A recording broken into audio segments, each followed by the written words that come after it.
안녕하세요. 켈리의 작은 도서관에 오신 것을 환영합니다.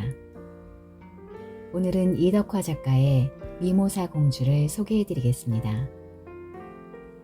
미모사 꽃을 알고 계시나요? 잎을 건드리면 밑으로 처지면서 오므라드는 신기한 모습을 볼 수 있는데요. 마치 이런 모습이 부끄러워하는 것 같이 보인다 하여 함수초라고도 하고, 이런 예민한 특성 때문에 신경초라고도 부른답니다. 미모사 공주는 그리스 신화에 나오는 인물인데요. 아프로디테 여신도 질투할 만한 미모를 지니고 있고, 노래와 춤 실력도 매우 뛰어나기도 했지만 한 가지 부족한 점은 겸손이었다고 합니다. 이덕화 작가의 미모사 공주는 어떤 인물일까요? 이야기 들어보시죠.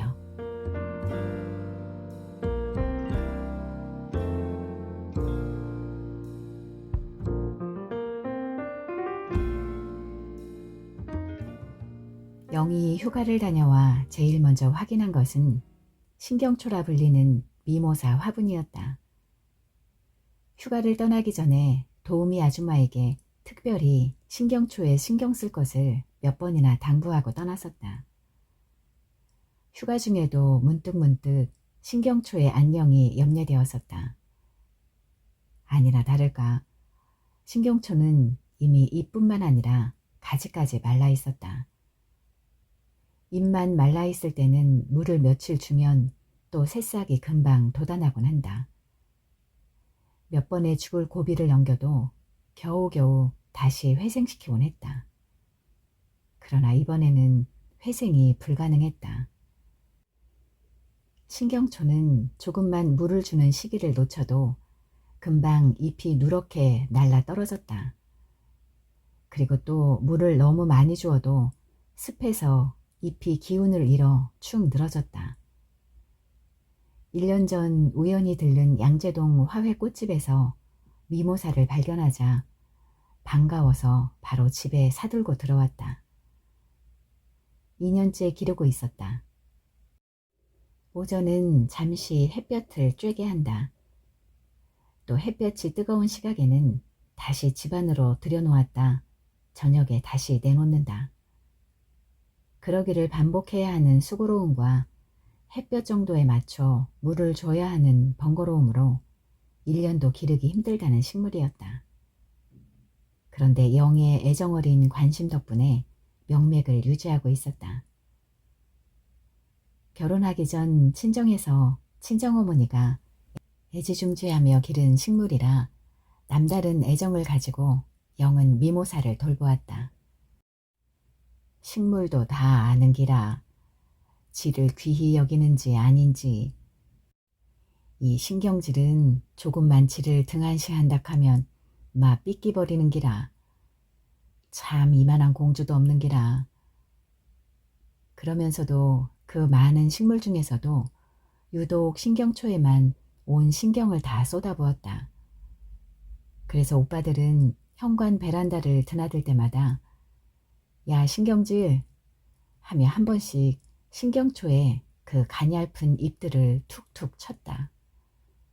그러면 금세 알레르기 반응을 일으키며 가지가 축 늘어지면서 잎을 오므라뜨렸다. 그게 재밌다며 오빠들은 잎마다 툭툭 치곤 하다 엄마한테 혼나기도 했다. 영은 2년여 노심초사하며 신경초와 씨름한 것을 생각하니 허무했다. 3년 전 돌아가신 어머니를 생각하며 어머니를 대하듯 정성 들인 식물이었다. 도우미 아줌마를 나무랄 일은 아니었다. 신경초는 관심을 먹고 사는 식물이었다. 관심에 민감한 반응을 보이는 그것이 또 신경초를 기르는 맛이라고 어머니는 말했었다. 꼭 저게 사람 같은 기라. 연애하는 것처럼 삐끼고 그리고 부끄러워할 줄도 알고 그리고 애초롭기는 한량이 없는 기라. 영이 대학에 들어가면서 엄마가 유독 식물에 심취했던 것이 영 역시 40이 되어 아이들이 고등학교에 들어가자 이해가 되었다. 그날 저녁을 먹자 남편은 여행에서 돌아온 여독을 푼다며 사우나를 가버렸다. 아들은 전화 한 통으로 잘 다녀왔냐는 인사를 끝으로 소식이 없었다. 영은 신경초로 인해 긴장되어 있던 신경이 툭툭 소리를 내며 끊어졌다. 마음과 몸이 한꺼번에 확 풀렸다. 영은 텔레비전을 켜놓고 소파에 기대로 들어 누웠다. 보통 여행 스케줄에 맞춰 움직여야 하는 긴장감은 집에 들어서는 순간 확 풀어졌다. 그 해방감은 다음 단계의 긴장을 위해서 삶의 재충전을 의미하는 잠깐 쉼의 의미였다. 그런데 이번에는 그런 해방감이 아니었다. 삶에 대한 어떤 의욕도 일어나지 않는 불안과 초조를 동반한 허무의 그림자를 드리운 것이었다. 그것은 죽음을 의미했다. 영은 이런 심리적 상태가 어디에서 연유되는지를 곰곰 생각하기 시작했다. 그러나 신경초가 죽은 것 외에는 다른 요인이 없었다. 가끔 자신이나 남편이 직장에서 이해되지 않는 불합리한 대우를 받았을 때, 노력해도 불가항력적인 힘에 의해 좌절될 때, 가끔 이런 심리적 현상이 일어나곤 했다. 그러나 지금은 그런 일과 관련된 일이 없었다. 그러면 혹 영이나 남편 모르는 사이 장차 불안한 일이 벌어질 것을 예감시키는 것인가? 영은 남편이 올 때까지 알 수 없는 불안감에 시달리면서 텔레비전을 보다 잠이 들었다 깼다를 반복하며 소파에 누워 있었다. 사우나에서 돌아온 남편이 시차를 극복하려면 밤에 잠을 잘 자야 한다며 위스키 2잔을 얼음과 함께 가져왔다. 영은 자신의 알 수 없는 불안도 위스키 한 잔으로 치유될 수 있을 것 같았다. 얼른 위스키 잔을 받았다. 냉수에 얼음과 위스키를 타 마시기 시작했다. 아니, 위스키를 냉수 들이키듯 해? 목말랐거든요. 목마르면 물을 마시지. 졸려서 자다 일어났어요. 장시간의 사우나 때문에 얼굴이 반질반질하게 윤이 나는 남편이 순간 낯선 사람처럼 보였다. 남편은 영과는 반대편 1인용 소파에 털썩 주저앉으며 위스키 잔을 입으로 가져왔다. 남편은 텔레비전 리모컨을 찾아서 돌리기 시작했다. 영은 텔레비전 위쪽에 걸려있는 벽시계를 보았다. 이미 11시가 지나 있었다. 영은 물에 탄 위스키를 마시면서 남편이 돌리는 화면을 따라 눈을 돌렸다. 뉴스는 전시간 뉴스와 별다른 내용이 없는지 남편은 계속 리모컨을 돌려댔다. 또 한 손으로는 에어컨 리모컨을 작동하고 있었다. 남편이 에어컨 리모컨을 켜는 잠깐 순간이었다. 텔레비전 채널이 고정되었다. 모 방송사가 방영하는 SOS 이웃이 위협받고 있다 라는 제목 아래 영이 근무하는 대학이 있는 경기도 남부지역 디귿 동산이 화면에 가득 채워졌다. 영은 몸을 고추 세우며 리모컨을 빼앗았다. 그리고 화면에 집중했다. 디귿 동산 앞길 4차선 도로에서 모녀인 듯한 여자 2명이 지나가는 차를 일일이 정지시키고 구걸을 하고 있는 장면을 보여줬다. 그것도 어머니는 한때 모 대학에서 교수를 했다는 신상 정보까지 소상히 알려주었다. 영은 그 화면을 보고 심장이 딱 멎는 것 같았다. 영이 너무나 잘 아는 디귿 동산과 모 대학 교수라는 사실이 겹쳐서일까? 너무나 잘 알고 있는 누군가일 것이라는 생각이 들었다. 영의 몸을 휩쓸고 가는 전율은 영을 불안과 초조로 몰고 갔다. 영은 지금의 심리 상태와 이 사건과의 불가사의한 무언가가 연결되어 있다는 근거 없는 확신이 마음속으로 일어났다. 영은 오늘의 불안과 초조는 분명 이 사건 때문이라는 생각이 들면서 머릿속이 어지럽게 흔들렸다. 딱히 그 교수가 누구라는 생각이 들기 때문이 아니었다. 모 대학이 어느 대학인지, 모 교수가 누구인지 분명하게 밝히지 않았지만 분명 저 모 교수는 영과의 인연을 맺었던 사람임에 틀림없다는 확신 때문이었다. 영이 몸담고 있는 학교 여교수들을 이 사람 저 사람 떠올려 보았다. 40명 가까운 여교수 중 딸을 가진 여교수가 10명도 채 안 되었고 대부분의 딸들이 중등 초등학생이었다. 텔레비전에 나온 딸은 적어도 고등학생 이상이 되는 나이였다. 그러면 3명뿐이었다. 그 3명의 여교수를 생각해도 한 명은 연구년으로 지금 일본에 가 있고 한 명은 교내 연구소의 연구소장직을 맡고 있었다. 또 한 명은 사회과학부 학부장을 맡고 있다. 그 둘 중 아무도 그 나이에 딸을 가진 교수는 없었다.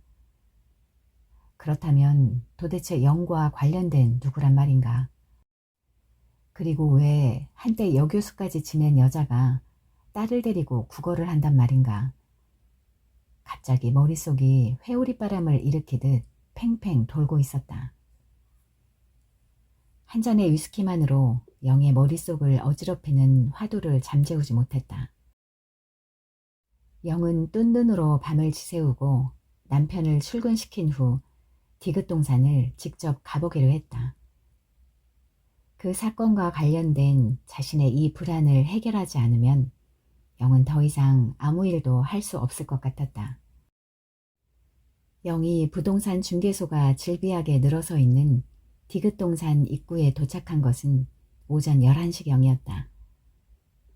몇 군데 부동산 중개소를 들렸지만 똑같은 말만 반복했다.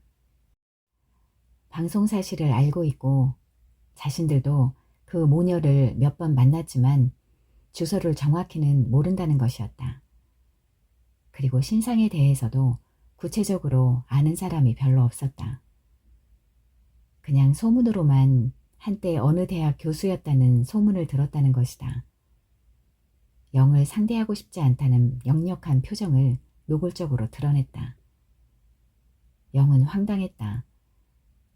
방송을 탈 정도면 그 동네, 특히 부동산 중개소에서는 훤히 알고 있을 것이라는 영의 기대는 어긋났다. 영은 어제 저녁 심리적 초조함에 더위까지 겹쳐 잠을 제대로 못 잤다. 아침도 우유 한 잔으로 대신했다. 늦더위에 기승해 허기까지 겹친 기진맥진한 상태였다. 가는 데마다 부동산 중개소 사람들의 시큰둥한 반응은 간신히 버티고 있는 기운까지 뺏어왔다. 그러나 포기할 수는 없었다. 6번째 중개소를 거쳐 황금부동산이라는 간판이 붙은 곳을 들어갔다. 중년의 미모의 여자가 손님인지 알고 반갑게 인사를 했다. 그러다 영의 표정을 보고 어디가 편찮으세요? 얼굴이 창백해요. 하며 물이라도 마시라며 정수기에서 물을 따라주었다. 영은 고맙다고 인사를 하며 선채 그 물을 한 컵 그대로 마셨다. 뭐 찾는 거 있어요? 영이 자리를 잡고 앉자 여자가 물었다. 그게 아니고요. 영은 중개소 여자의 표정을 살피며 말에 뜸을 들였다. 그러다 거부 반응이 없다 생각되어 자신이 궁금한 것을 묻기로 했다. 영은 전날 밤 텔레비전을 본 내용을 이야기하면서 그 모녀가 산다는 집을 알았으면 좋겠다고 했다. 전날 텔레비전에서는 집까지 소상히 보여줬다. 진지한 태도로 듣고 있던 여자는 일단 손님이 아니라는데 식상한 듯 시큰둥한 표정을 지으며 담담한 어조로 말했다. 알고 있기는 하지만 여자는 아무도 없는 문 밖을 한번 쳐다보며 말했다. 그러나 영은 알고 있다는 그 말 한마디에 순간 머릿속이 불을 켠 듯 환해졌다.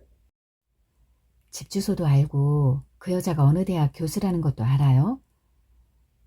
그러자 여자는 갑자기 얼굴에 활기가 살아났다. 그럼요. 제가 집 소개한 사람이에요. 그때 남편과 왔을 때는 얼마나 예쁘고 도도했는데 그 남편은 마치 머슴 같고 여자는 공주같이 남편에게 눈짓 하나로 해결을 하더군요. 계약하고 잔금 치를 때까지 인사 한마디 안 했어요.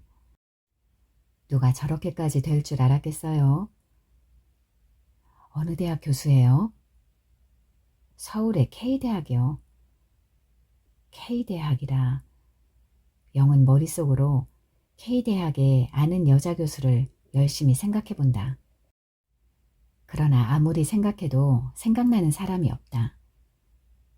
어제 그 예감은 그럼 잘못되었다는 말인가? 영은 머리를 갸우뚱하며 다시 물었다. K대학 교수가 왜 여기에 집을 샀어요?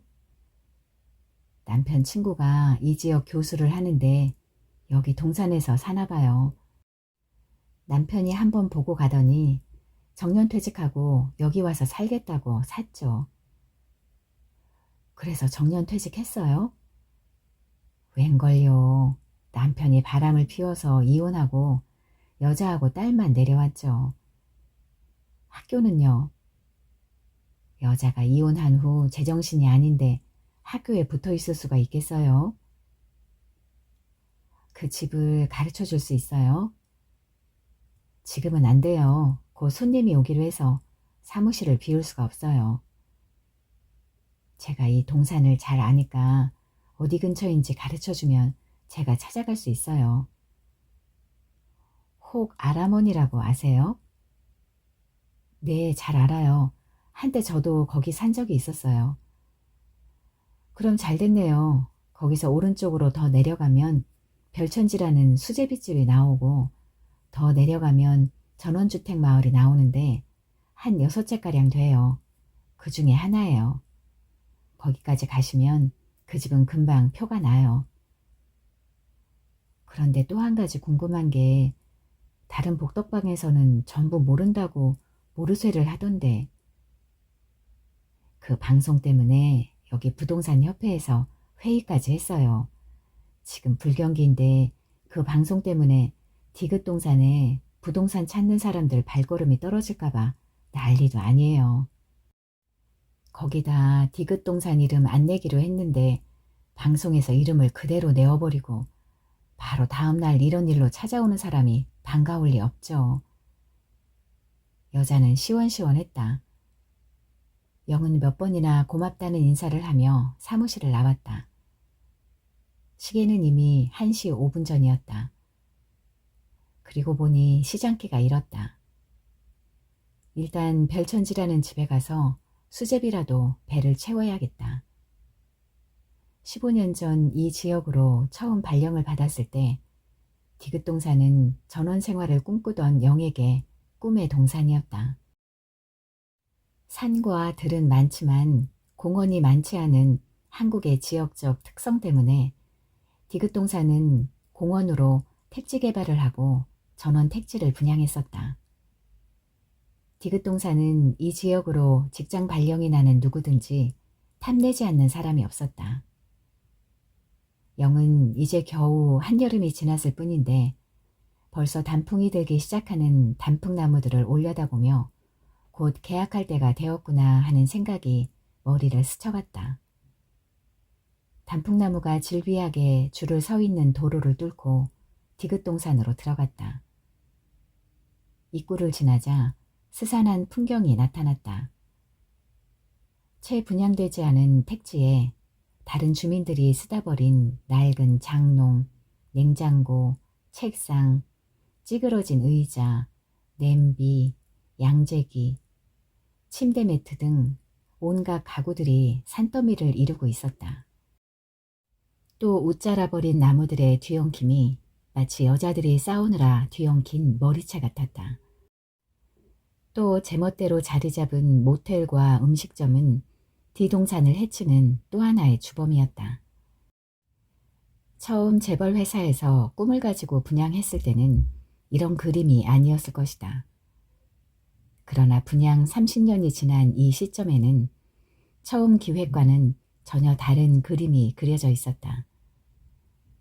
별천지라는 수제비집 역시 그런 꿈을 안고 전원주택을 지었다.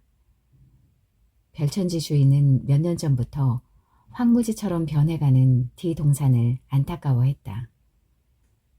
애초에 꿈인 전원주택 주민들이 화목하게 오순도순 모여 사는 신천지의 꿈을 포기했다고 한다. 차라리 손님들에게 자신들이 가꾼 정원의 풍경을 나누고 싶어 음식점을 열었다고 한다.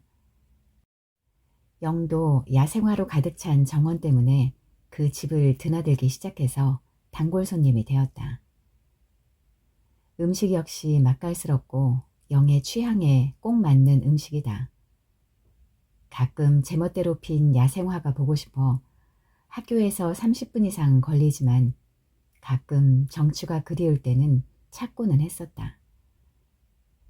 수제비가 주 종목이지만 수제비를 시키면 호박죽에 열무김치와 보리밥, 그리고 제일 마지막으로 호박을 넣은 노란 수제비, 쑥을 넣은 초록 수제비, 밀가루 그대로인 하얀 수제비가 풍부한 해산물과 함께 아름답게 빚어진 항아리에 담겨져 나온다. 주인집 여사장 역시 한때 풍물을 즐긴 여행광이라 영은 갈 때마다 집의 구석구석에 걸려있는 액자의 사진을 보고 여행 이야기를 여사장과 즐겨 나누곤 했다. 별천지의 대문을 열자 활짝 핀 페랭이 꽃이 영의 눈을 끌어당겼다. 영은 자신도 모르게 감탄사가 흘러나왔다. 페랭이 꽃 옆에는 금낭화가 노랗게 피어 있었다. 연못에는 수련이 한창이었다. 영은 자신이 여기에 온 목적은 잠시 잊고 연못에 수련을 한참 쳐다보았다. 대부분 여기를 들릴 때는 학기 중이라 수련이 저렇게 연못 가득 핀 것을 본 적이 없었다. 방학인데 어쩐 일이세요? 대문 소리 때문인지 주인 여자가 현관에서 밖을 쳐다보며 영을 반겼다. 영은 연못에서 발걸음을 떼어놓으며 계단으로 올라갔다.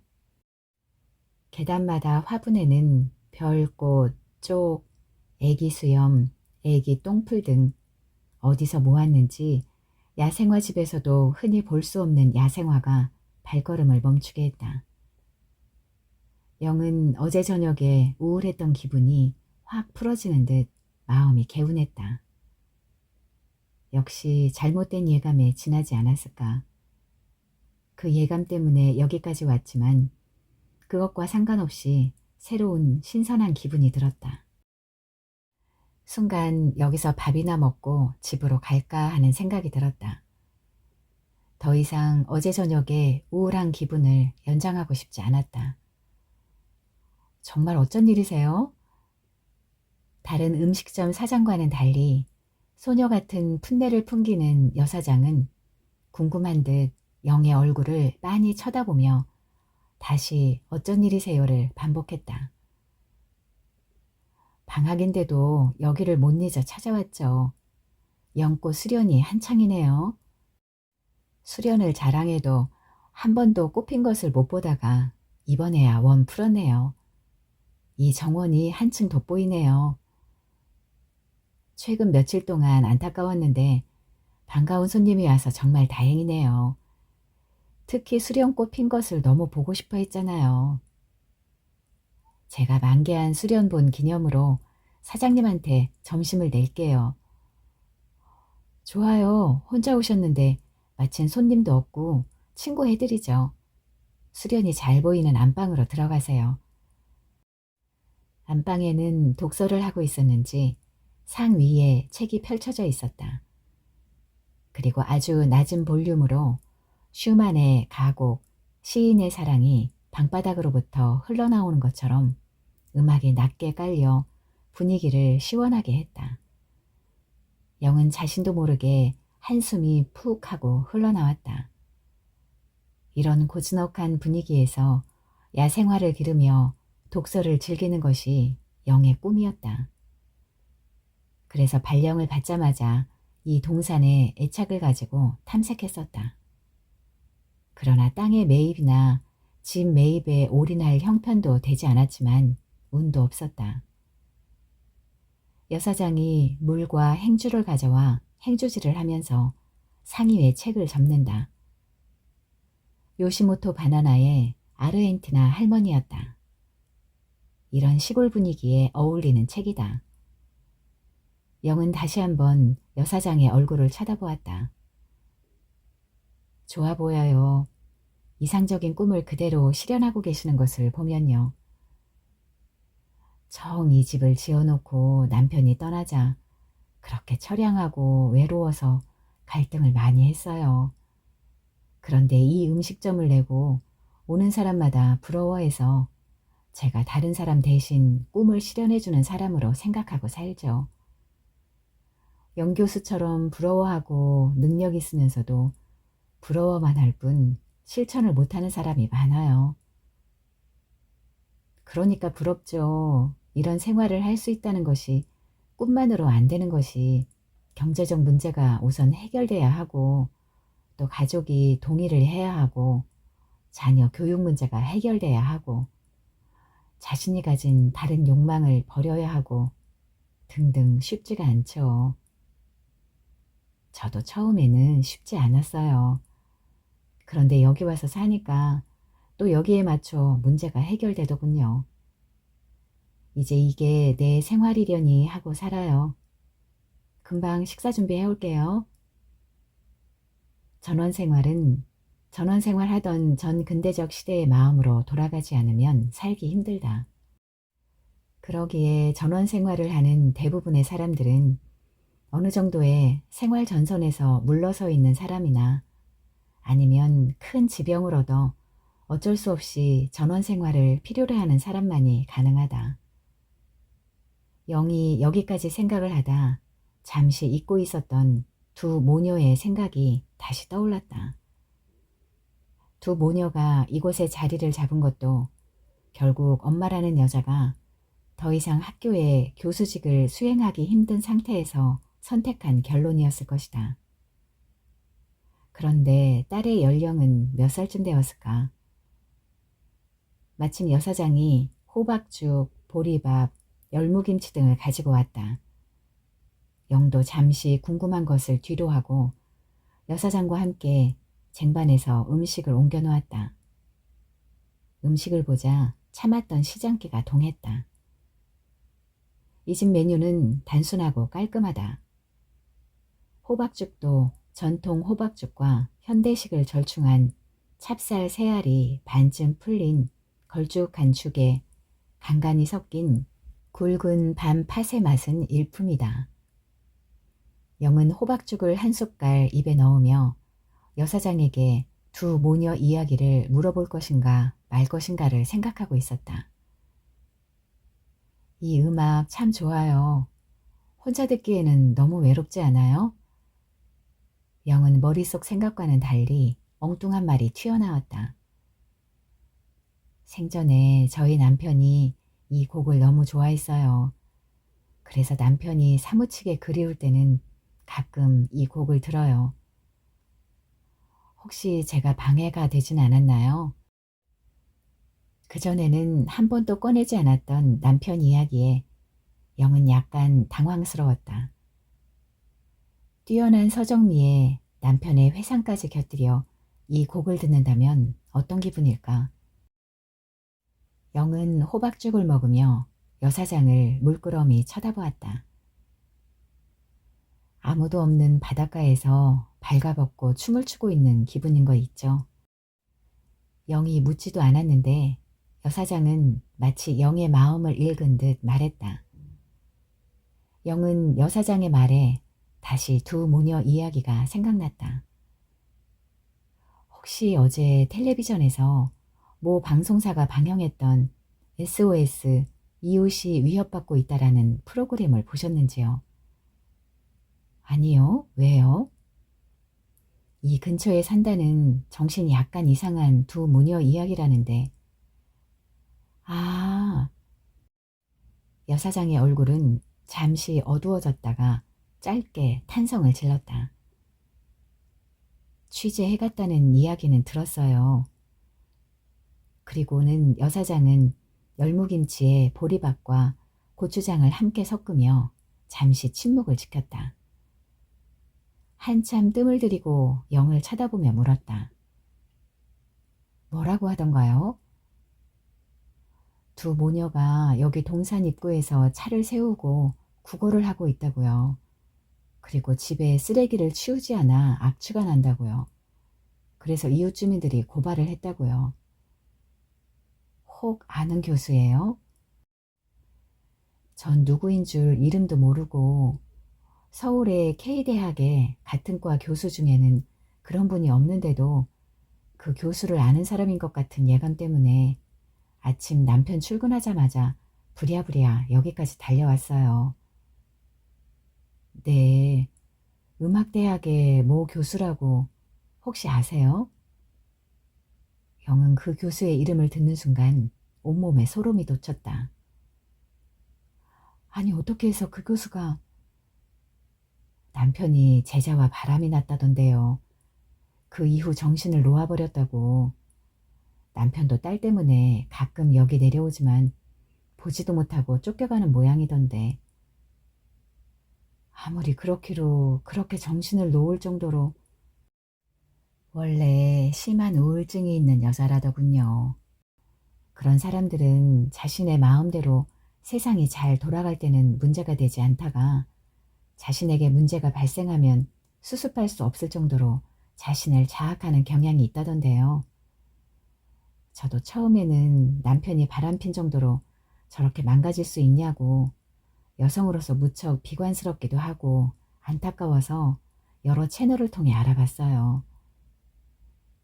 영은 자신의 영국에서의 생활이 아찔한 순간이었음을 생각하자 온몸에 소름이 끼쳤다.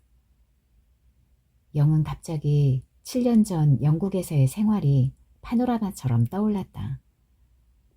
영이 영구년을 중3 되는 아들과 함께 영국에서 보내기로 하고 영국에 도착한 것은 2월 중순이었다. 날씨는 뼛속까지 추웠고 하늘은 언제나 구름에 쌓여 웅크려져 있었다. 비가 내렸다, 바람이 세차게 불었다 하는 어수선한 정신을 차릴 수 없는 날씨였다. 마음이 스산스럽기 그지없었다. 애초에 아들을 위해서는 한국 사람이 많이 없는 북쪽 기숙사가 있는 학교를 정했다. 그리고 자신을 위해 런던에서의 비싼 하숙을 생각한 것은 언어 때문이었다.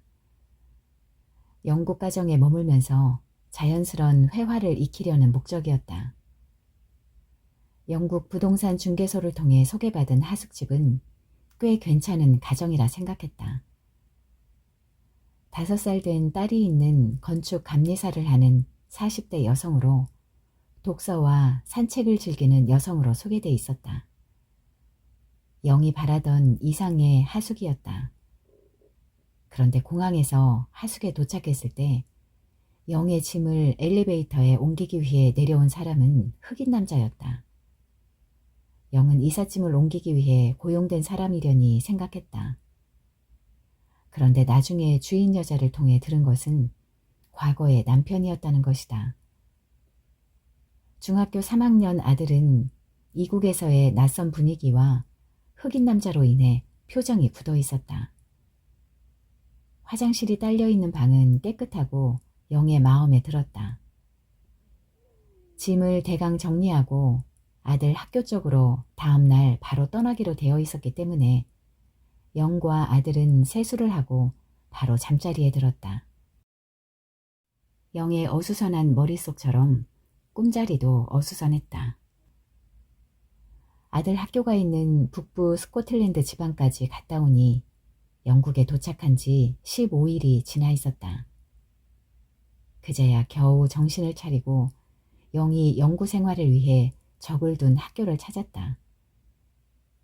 시간 여유를 가지고 대학 연구실을 왔다 갔다 하며 연구에 필요한 제반 수속을 하기 시작했다. 도서관 출입증, 학교에 컴퓨터 등록하기, 은행 문제 등을 위해 아침에 나왔다 하면 저녁에야 들어가곤 했다. 저녁마다 하숙에 들어서면 영희의 하숙집에는 소규모의 파티가 열리고 있었다. 어느 날은 그 흑인 남자와 주인 여자가 함께 술을 마시고 있기도 했다. 그들을 방해할까봐 영은 방에 들어가는 것도 조심스러울 정도였고 방에 딸린 화장실과 목욕탕을 제외하고는 부엌 사용조차 불편했다. 거의 저녁은 빵 몇 조각으로 때워야 했다. 계약상에는 아침을 제공해 주기로 했는데도 아침 시간에 여자를 본 적이 없었다. 아침 시간에는 아마도 흑인과 그 사이에 난 딸인 듯 5살 배기 딸만 깨어 거실에서 장난감을 가지고 놀고 있었다. 거의 매일 저녁 파티는 계속되었다. 영은 화가 나기 시작했다. 어느 날 학교를 늦게 나가기로 하고 주인 여자가 일어나기를 기다려 다음 달 집을 나가겠다고 했다. 그리고는 여기저기 하숙집뿐만 아니라 새를 들 집을 알아보고 있었다. 그러던 중 영이 적을 두고 있는 대학에 재직하고 있는 남자 교수에게 전화가 왔다. 딸을 데리고 있는 여 교수가 연구년으로 왔는데 방을 투베드룸으로 구해서 함께 살면 어떠냐고 제의를 했다. 그 여자 교수는 고등학교, 대학교 전부 영의 후배 교수라고 했다. 그 여 교수를 만나기로 했다. 예의 바르고 친절하기가 이를 데 없는 여자였다. 예의 바르고 친절한 것 자체가 석연치 않았지만 후배를 위해 손해를 좀 보면 어때 하는 기분으로 거기에 응했었다. 영은 다음 달 집안 문제로 한 달 동안 귀국을 해야 하고 그러고 나면 영국은 방학이라 여행을 시작해야 한다는 생각에 한 달 정도 하숙으로 지내다가 한국으로 갔다 와서 휴가 여행까지 마치고 아예 서너 달 후에 집 문제를 해결할까 하는 생각도 있었다. 지금 집을 얻으면 두 모녀를 위해 집세의 반을 내어주기 위해 함께 집을 얻는 꼴이 되어버린다. 오직 영이 이득을 보는 것은 집 얻는데 혼자서 고민하지 않아도 된다는 것 뿐이었다. 집을 옮기는 데 필요한 지루한 작업은 15일 이상 소모되었다. 영은 자신이 비소모적인 일로 한 달 이상 시간을 보냈다고 생각하니 안타까웠다. 집을 확정한 후 더 이상 집 문제로 고민하지 않게 된 것만으로 다행으로 생각하고 편안하게 생각하려고 했다. 그런데 영의 그런 생각은 오산이었다.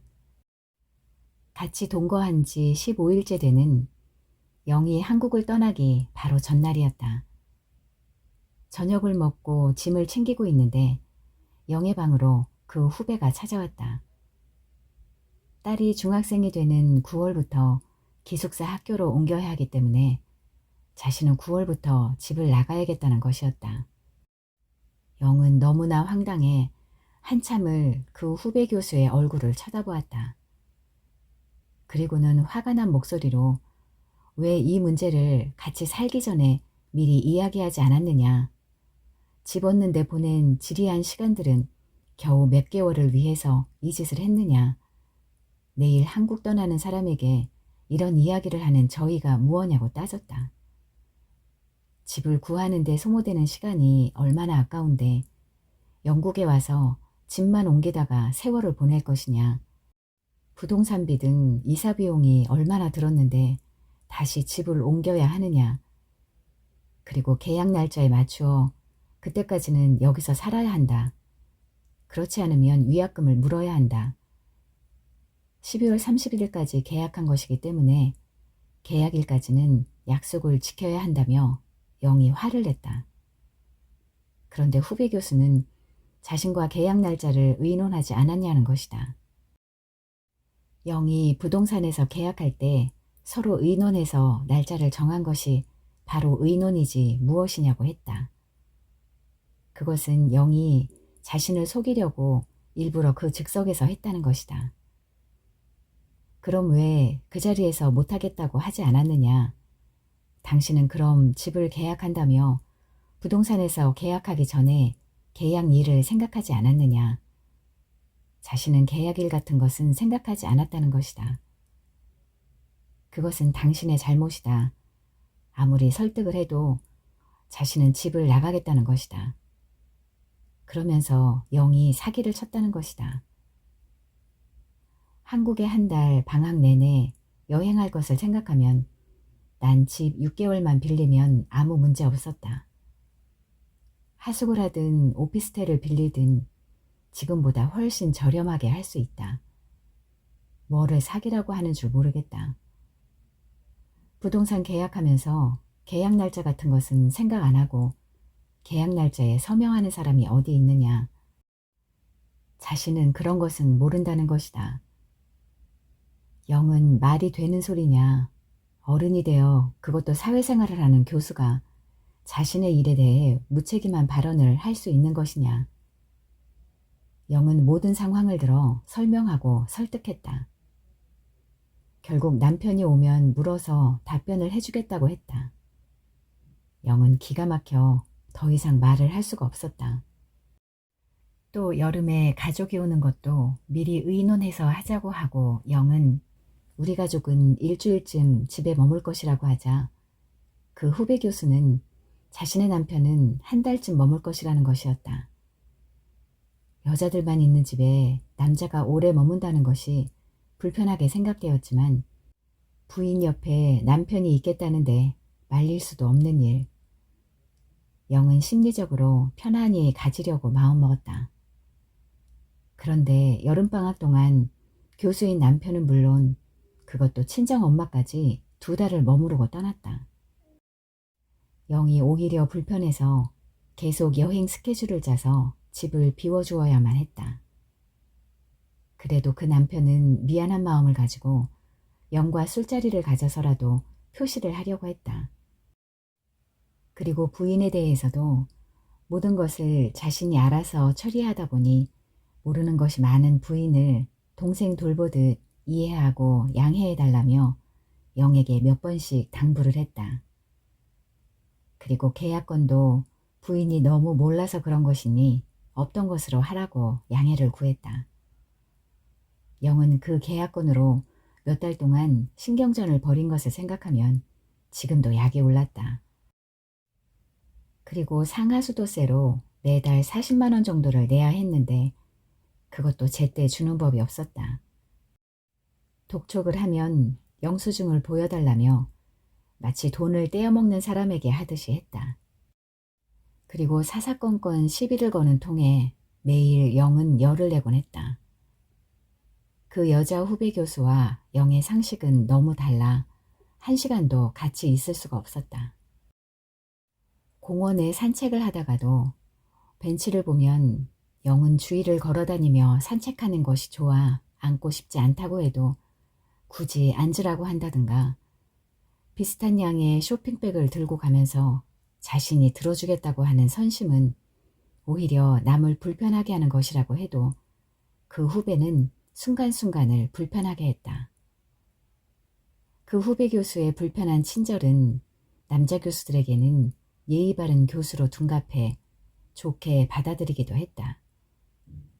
영은 계약관계로 어쩔 수 없이 그 후배랑 같이 지냈지만 그와 같이 하는 자리는 피했었다.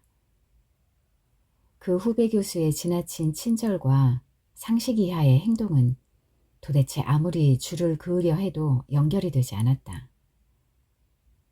7년 동안 의도적으로라도 그 여자 교수를 생각하고 싶지 않았지만 이렇게 까마득히 잊고 있었다는 것도 스스로도 이해가 되지 않았다. 그렇다고 그 교수의 일이 왜 자신에게 이렇게 슬픈 예감을 가지고 파도처럼 밀려오는지 그것도 이해가 되지 않았다. 또 모든 것을 자신이 알아서 해서 부인은 아무것도 모른다며 부인을 그렇게 감싸돌며 공주처럼 모셨던 그 남편은 그 후배 교수를 두고 어떻게 바람을 피울 수 있단 말인가. 어떻게 하는 사이예요? 영이 밥은 먹는 둥 마는 둥 한참 생각에 갇혀있자 몇 번 부엌과 방을 오락가락 하다가 참을 수 없다는 듯 물었다. 벌써 수제비가 영의 앞자리에 놓여 있었다. 영은 열무비빔밥이 아직 남았음에도 국물이 있는 수제비로 숟가락을 옮기며 말했다.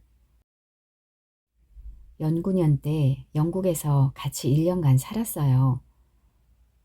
그럼 아주 친할 텐데 몰랐어요? 영국 갔다 온 이후로 연락을 안 하고 살았으니까요. 네. 여사장은 표정으로는 더 궁금한 것이 있음에도 더 이상 묻지 않았다. 그런데 딸이 대학 다닐 나이인데 어떻게 엄마하고 저렇게 같이 살아요? 그게 결국 대학 가봤자 자기 꼴밖에 안 된다고 학교를 못 다니게 한다나 봐요. 아니, 대학생 나이에 정신 나간 엄마 말을 듣는다는 말이에요? 그 딸도 아버지가 다른 여자가 생겼다는 것을 용납 못하고 엄마를 자신이 돌보지 않으면 안 된다고 엄마를 못 떠난다고 하던데요. 영은 당시 초등학교 6학년임에도 영과 자기 엄마와의 갈등이 있는 줄 알고 집안에서는 물론 밖에서도 자신과 눈을 맞추지 않던 그 딸이 생각났다. 그리고는 방 안에서 엄마와 항상 깔깔거리던 생각도 난다. 그리고 다른 사람이 오면 전혀 다른 얼굴로 대하던 그 딸이 그 당시는 어려서라고만 생각했다. 그 집은 여기서 멀어요? 오던 길로 내쳐가면 몇몇 전원주택이 나오는데 3번째 집이에요. 그런데 연금도 있을 테고 남편도 도와줄 텐데 왜 구걸을 한다고 해요? 한 푼도 돈을 안 쓴대요. 자기 죽은 다음에 딸이 그 돈으로 살아야 한다고. 그런데 쓰레기는 왜 그렇게 쌓아두었대요? 정신이 이상하니까 혼자 자활 능력이 없는 데다 집안에 아무도 못 들어오게 하니 쓰레기 치우는 사람도 못 들어가요. 동네에서 동해에 진정을 넣어 악취가 난다고 조사해달라고 했지만 결국 문을 열어주지 않아 못 들어갔어요. 그럼 딸은? 도저히 상황이 이해가 안 돼요. 그런데 방송국에서는 어떻게 취재를 했을까요? 울타리 사이로 찍었겠죠. 혹시 저랑 같이 가줄 수 있어요? 가도 소용없어요. 아무에게도 문을 열어주지 않으니까요. 두 모녀만 들락거릴 뿐. 두 모녀가 나갔을 때 들어가면 주거 침입을 해가면서 목숨 걸고 두 모녀를 구출해야 할 사람은 없죠. 남편이 안타까워서 가끔 찾아오지만 일체 문을 열어주지 않으니 와도 소용이 없어요. 그 남편은 왜 그렇게 바람을 피워가지고 딱하게 너무 안 됐네요. 그 남편이 바람핀 것도 아니래요. 여자 제자 논문 지도로 몇 번 여자 제자 집에 왔다 갔다 하고 식사 몇 번 같이 한 것을 오해해서 그렇대요. 남편이 자기 외에 다른 사람에게 잘해주는 것을 못 견디는 거죠.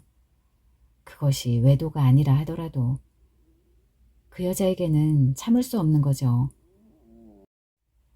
남편이 결국 자기만 바라보는 해바라기이기를 원하는 거죠. 남편이 잠시만 한눈 팔았다 하면 까무러치는 그런 종류의 여자처럼요. 가끔 주부들 중에 그런 여자의 이야기를 들었지만 적어도 사회생활을 하는 여자로서는 이해가 안 가요. 영을 사기꾼이라며 못 믿겠다는 그 당시 그녀의 의심이 이제야 이해가 가는 것 같다. 영국에서 사사건건 영에게 신문하듯 의심의 눈초리를 보내는 후배의 그 태도가 가장 기분 나빴던 게 기억난다. 영은 그 사장의 이야기를 듣다 보니 영국에서의 그녀와 갈등 관계를 가진 것도 결국 영을 믿지 못하기 때문이었다. 그래서 한때 영을 못 믿게 한 것은 영이 신뢰를 못 준 것으로 반성하고 자성하면서 자신의 행동 하나하나를 점검하기도 했었다. 그렇게 남편만을 의지처로 생각하고 자신은 아무것도 모른다는 그녀의 이야기가 그때는 이해가 안 됐었다. 직장 생활하는 여자의 너무 상식밖의 행동에 화가 났었다.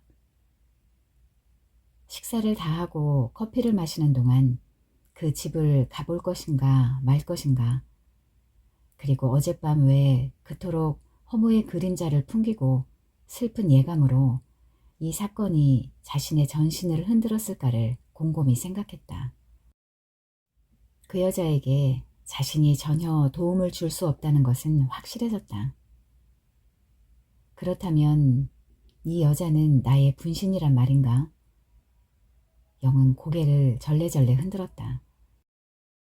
그렇게 자신이 조금이라도 손해본다고 생각하면 집요하게 영을 못살게 굴던 생각에 지금도 가슴이 떨려왔다. 처음 같이 동행해 주었으면 하는 마음과 달리 같이 동행해 주겠다는 사장의 말을 뿌리치고 영은 혼자 나왔다.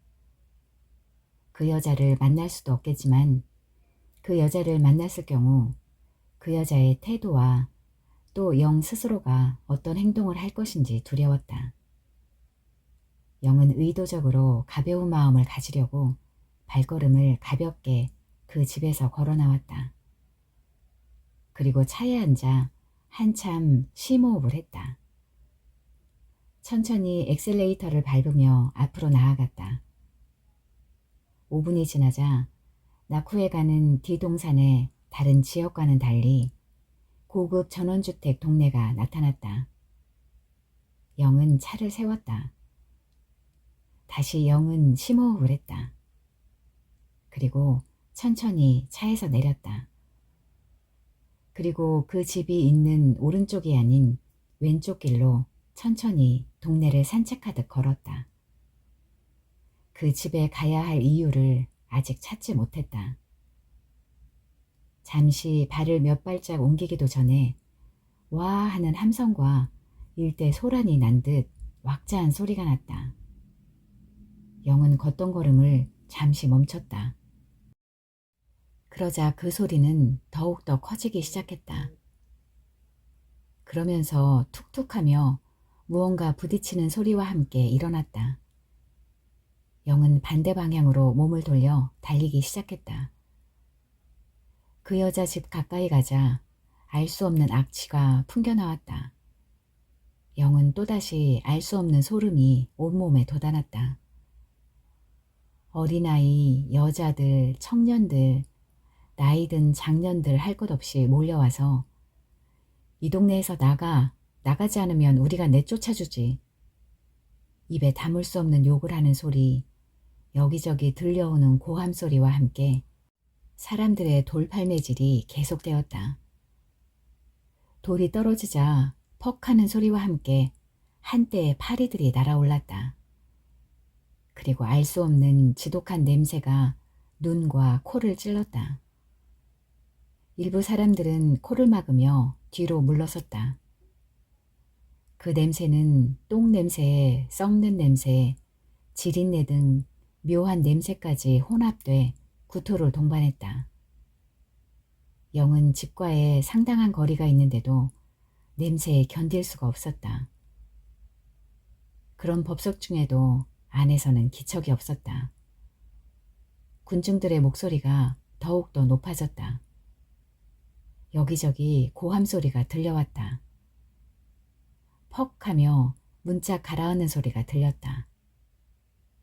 언뜻 아침에 만났던 부동산 업자들의 얼굴들도 보였다. 그 여자 집은 이 전원주택지의 다른 주택과는 달리 새로 지은 전원주택은 아닌 것 같았다. 있던 기존 주택을 매입했는지 상당히 낡아 있었다. 대문도 대문이랄 수 없었다.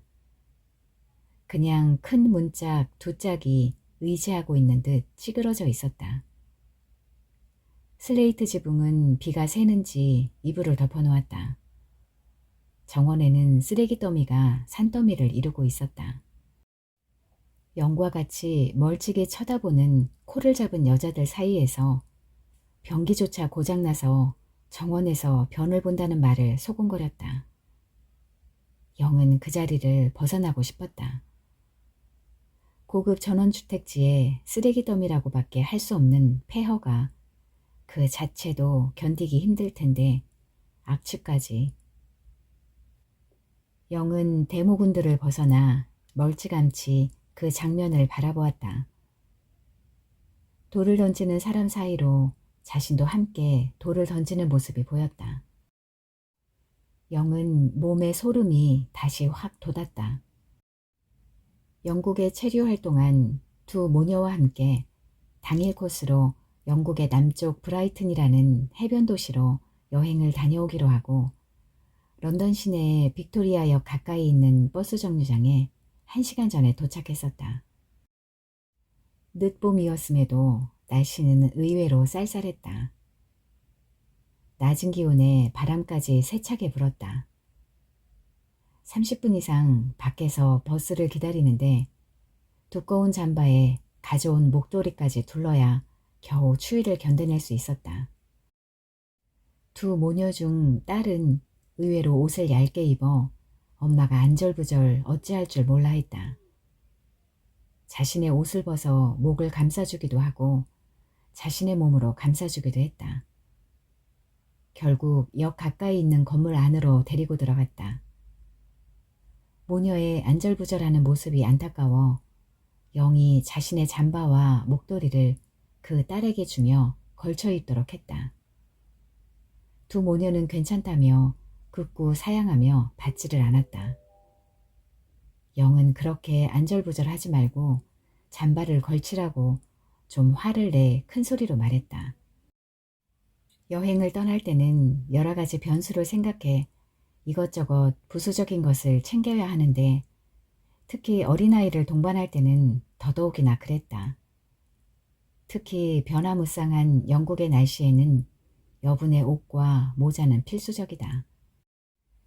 아침에 나올 때 영이 미리 여분의 옷을 챙겨야 한다고 했음에도 괜찮다고 하더니 시외버스를 타는 데까지 와서 수선을 떠는 모습을 보니 화가 났다. 둘은 건물의 한 귀퉁이에 껴안고 웅크리고 있었다. 영은 오늘 여행은 망쳤다는 기분으로 두 사람을 안쓰러운 눈으로 바라보았다. 그런데 버스가 막 도착해 자리를 잡기 위해 버스에 발을 올리는 순간이었다. 저 아무래도 집으로 돌아가야 할 것 같아요. 지민이가 감기기가 있어서 도저히 거기까지는. 버스 타면 이제 난방이 되고 브라이튼은 남쪽 해안이라 여기보다 따뜻할 텐데. 영의 그런 말을 들었는지 이미 두 모녀는 벌써 멀리 총총걸음으로 달아나고 있었다. 영은 엉거주춤 잠시 머뭇하다가 뒷사람들에게 떠밀려 버스를 탔다. 종종걸음으로 달아나는 두 모녀를 보고 화가 나서 영은 버스에 그대로 가만히 앉아 어찌할 수가 없었다. 결국 혼자 브라이튼을 다녀왔다. 그런 식으로 부딪히는 하루하루로 인해 영은 그녀를 경멸했다. 그리고 말을 함부로 내뱉었다. 그녀가 주장하는 상황 논리는 자신의 가족에게나 이해가 가능한 상황 논리라 한마디로 질렸었다. 영은 눈을 감았다. 마음을 진정시키려고 한참 그러고 있었다. 그러자 눈앞에 두 모녀가 웅크리고 떨고 있을 장면이 떠올랐다. 또 다시 전날 밤에 초조와 불안이 밀려오기 시작했다. 경찰 사이렌 소리와 구급차 소리가 동시에 울리며 달려왔다. 구급차에서는 남편이, 경찰차에서는 몇 명의 경찰들이 동시에 내렸다. 그 사이에 돌팔매질을 하던 주민들이 후다닥 달아나기 시작했다. 그의 남편과 경찰은 주위에 상관없이 집으로 돌진했다. 누군가가 신고를 했을지도 모른다. 아니면 남편이 전날 밤 텔레비전을 보고 경찰을 대동하고 나타났는지도 모른다. 어쨌든 영은 그녀의 남편이 나타난 것은 다행이라고 생각했다. 이 상황을 수습할 사람은 남편밖에 없다. 돌팔매질을 하던 사람들은 도망가다가 자신들을 검거하려는 의도가 없다는 것을 알고는 멈칫멈칫 숲 사이에 숨어 상황을 지켜보고 있었다. 영은 더 집 가까이 있는 숲 사이로 자리를 옮겼다. 안에서 찢어지는 듯한 여성의 고함 소리가 들려왔다. 그리고 쿵당거리며 마루를 달려가는 소리, 남자의 구둣발 소리, 물건 던지는 소리, 남자의 고함 소리 등이 이어졌다. 한동안 계속되던 요란스러운 소리가 조용한 듯 하더니 잠시 후 남편과 경찰이 두 모녀를 부축하고 나타났다. 엄마의 왼쪽 팔을 깍지 낀 그녀의 남편의 팔을 물어뜯으며 달아나려다 서로 엉켜 넘어졌다. 엄마의 오른쪽 팔에 매달려 있던 딸 역시 넘어졌다. 거기다 딸의 다른 팔을 끼고 가던 사복한 경찰이 딸 위로 함께 넘어졌다. 엄마가 그 와중에도 벌떡 일어나 경찰의 머리칼을 쥐어뜯기 시작했다. 순간적으로 아수라장이 되었다. 남편은 여자를 경찰에서 떼어냈다. 그러자 여자는 얼른 딸을 데리고 도망치기 시작했다. 경찰과 남편, 구급차의 세 남자도 함께 달렸다. 그들은 얼마 못 가서 경찰과 남편에게 붙들렸다. 그들은 서둘러 구급차에 그녀들을 태웠다. 두 모녀의 머리는 언제 감았는지 모르게 헝클어져 있고 엄마의 의상은 홈드레스가 찢어져 허벅지에 살이 다 드러나 보였다. 딸이 입은 청바지 위에 흰색 티도 더러움에 절어 있었다. 신발도 다 벗은 채였다. 영은 잠시 눈을 감았다. 영의 머리로는 그녀들의 변화가 도저히 이해되지 않았다. 엄마는 그렇다 치더라도 대학생인 딸까지 부축을 받아 구급차로 향하면서 그녀가 영이 숨어있는 오동나무의 뒤를 흘낏 눈길을 돌린다고 느끼는 순간 영의 가슴은 더욱더 가파르게 뛰었다. 경찰차와 구급차가 서둘러 떠난 뒤 1분이나 지났을까. 영이 의식을 추스리고 자리를 떠나려는 순간 다시 우우하며 사람들이 몰려왔다. 숲 안으로 숨어있던 사람들이 다시 그 집을 향해 돌팔매질을 하기 시작했다. 여기저기 퍽퍽 하는 소리가 들려왔다. 그녀들이 없음을 확인한 군중은 마음껏 돌팔매질을 하였다. 이제 지붕까지 내려앉았다. 집은 이제 형체도 알아볼 수 없었다. 다시 와 하는 소리에 올려다보니 집에 불길이 솟기 시작했다. 군중들은 단단히 화가 났다. 영은 다시 가슴이 울렁거리기 시작했다. 영은 더 이상 그 자리에 있을 수가 없었다. 영은 양재 화훼마을로 가서 미모사를 다시 사야겠다고 생각했다.